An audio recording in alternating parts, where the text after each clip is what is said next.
नाज़रीन, हैदराबाद अंजुमन ताजरान सिंध पारां SS media group जे सीईओ ऐं अंजुमन ताजरान सिंध जे लॉ एंड ऑर्डर कमेटीअ जे चेयरमैन साजिद हुसैन सोलंकीअ खे साल 2021 ऐं 22 दौरान बहितरीन कारकर्दगी ॾेखारण ते बेस्ट परफॉर्मेंस एवार्ड सां नवाज़ो वियो आहे। एसएस न्यूज़ जे रिपोर्टर एजाज़ लगारी मूजिब बेस्ट परफॉर्मेंस एवार्ड ॾियण वारी तक़रीब एसएस मीडिया ग्रुप जी हेड ऑफिस में रखी वई। तक़रीब में Sindh solid waste management authority जे मोहतीन तरकिश, इरफान भट्ट, मोहम्मद नौमान, अंजुमन ताजरान हैदराबाद डिवीजन जे सदर सलाहुद्दीन गौरी, अंजुमन ताजरान कासमाबाद जी सदर महबूब अबड़ो, अंजुमन ताजरान सिंध जे लेडीज़ विंग जी chairperson Rahila Bhatti, vice chairman Sabeen Javed, Mohammad तकी शेख, मोहम्मद अली राजपूत, अब्दुल वहीद शेख ऐं ॿिया शरीक थिया। उन मौके ते खिताब कंदे एसएस मीडिया ग्रुप जे सीईओ ऐं अंजुमन ताजरान सिंध जे लॉ एंड ऑर्डर कमेटीअ जे चेयरमैन साजिद हुसैन सोलंकी चयो त आऊं अंजुमन ताजरान सिंध जो थोराइतो आहियां, जंहिं मूंखे बेस्ट परफॉर्मेंस एवार्ड ॾिनो आहे।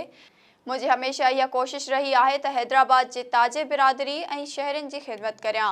हिन चयो त ताजे बिरादरी मुल्क जे मुआशी शोबे में रीढ़ जी हॾी जी हैसियत रखे थो, जंहिंजो जानी ऐं माली तहफ़ुज़ हुकूमत जी ज़िम्मेवारी आहे।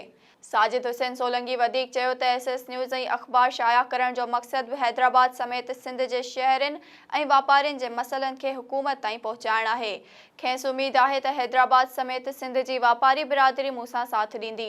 तक़रीब दौरान सिंध सॉलिड वेस्ट मैनेजमेंट अथॉरिटीअ जे मोहतीन तरकिश जो चवणु हो त अंजुमन ताजरान सिंध ऐं एसएस मीडिया ग्रुप जी कोऑर्डिनेशन तमामु बहितरीन आहे, जेको साफ़ सिंध ऐं सेहतमंद सिंध लाइ मददगार रहंदो। मोहतीन तरकिश जो चवणु हो त I am from Turkey, from İstanbul. Biz Pakistan'a Hyderabad'ın temizliği için geldik. Hyderabad City, Latifabad temizliği için geldik. İnşallah en kısa zamanda çok iyi bir temizlik olacak. Saf Sindh, Sehatmand Sindh. उन मौके ते अंजुमन Tajran Hyderabad division जे सदर Salahuddin Gauri SS news सां ॻाल्हाईंदे चयो त इंशाअल्लाह ताला एसएस चैनल के साथ मिलकर अंजुमन ताजरान काम करती रहेगी, यानी कि SS channel and Anjuman Tajran both are the together. Anjuman Tajran Qasimabad जे सरपरस्त महबूब अबड़ो चयो त एसएस न्यूज़ जे सीईओ साजिद हुसैन सोलंकी जे बहितर ख़िदमतुनि बेहतरीन एक्टिविटीज़ के हवाले का हैदराबाद में अमन अमान, कासमाबाद में अमन अमान के हवाले का एसएस न्यूज़ जे चैनल के खोलने की खुशी में जो आज अंजुमन ताजरान तय किया तो इनके अवार्ड ॾिनो वञे। उहा अवार्ड ॾिनी, अवार्ड की तकरीब थी, सभिनी दोस्तनि शिरकत कई।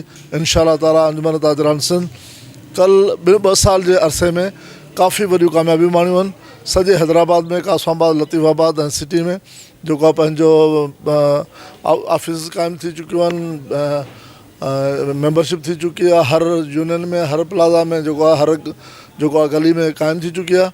इंशाअल्लाह ताला अॼु खां वधी पोइ अञा वधि खां वधि इंशाअल्लाह कामयाबी माणींदी। अंजुमन ताजरान लेडीज़ विंग जी चेयरपर्सन राहिला भट्टी चयो त मैं बहुत ज़्यादा अप्रिशिएट करती हूँ इस बात को कि ये जो एसएस चैनल जो खुला है और इसकी आज हम इफ्तिताई तकरीब में आए हैं, और ख़ास करके सीईओ जो इनके साजिद सोलंकी साहब हैं, बहुत नाइस पर्सन है और उन्होंने जो ये इक़दाम किया है, इस हवाले से मेरे ख़्याल में कासमाबाद के लिए ये बहुत खुशाइन बात है कि अब हम भी मीडिया को जो है वो यूज़ कर सकते हैं और अवेयरनेस दे सकते हैं कि हमारे कासमाबाद में या सिटी में या लतीफ़ाबाद में कहीं भी क्या कुछ हो रहा है और क्या हम कर सकते हैं। दूसरा इस हवाले से कि जो हमारी अंजुमन ताजरान की जो मरकज़ी रहनुमा है या जो भी सदर हैं, जितनी भी हमारी क़यादत है, उन सबको जो है बहुत ज़्यादा हम लोग प्रमोट कर सकते हैं इस हवाले से भी कि हम लोगों को बहुत ज़्यादा काम करना है, मीडिया के तवस्सुत से भी और प्लस अंजुमन ताजरान के हवाले से भी। अंजुमन ताजरान जे अगवान मोहम्मद अली राजपूत चयो त असांखे उम्मीद आहे त हीअ जेके चैनल आहे ये दिन चुगनी रात तरक्की कंदो। असांजी दुआ न कस।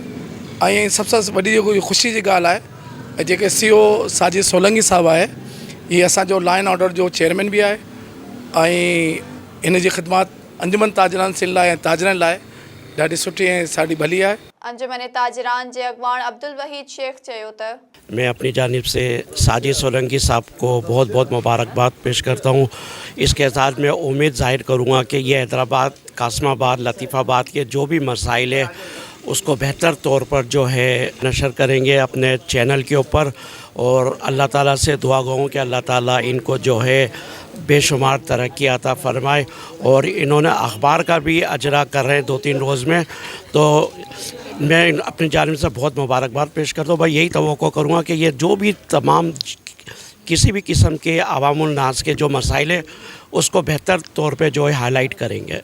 अंजुमन ताजरान लेडीज़ विंग जी वाइस चेयरपर्सन सबीन जावेद चयो त और यहाँ पर एसएस चैनल की जानिब से जो है वो अंजुमन ताजरान को एक वार्म वेलकम दिया गया, जिसमें तमाम हमारे जितने भी डेजिग्नेशन होल्डर्स हैं सब ने शिरकत की। तुर्किश डेलीगेशन यहाँ पर हमारे साथ मौजूद है।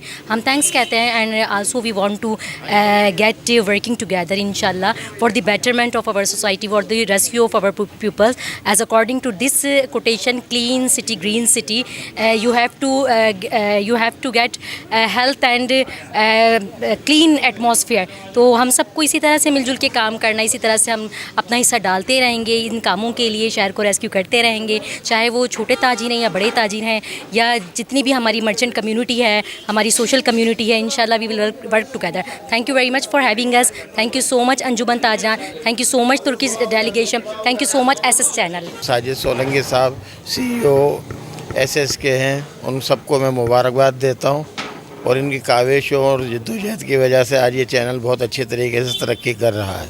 जो SS चैनल के जो CEO साहब हैं उनको जो है हमने यहाँ पर आकर उनको मुबारकबाद पेश की है कि उन्होंने इतना बड़ा एक चैनल जो है वो लॉन्च किया है।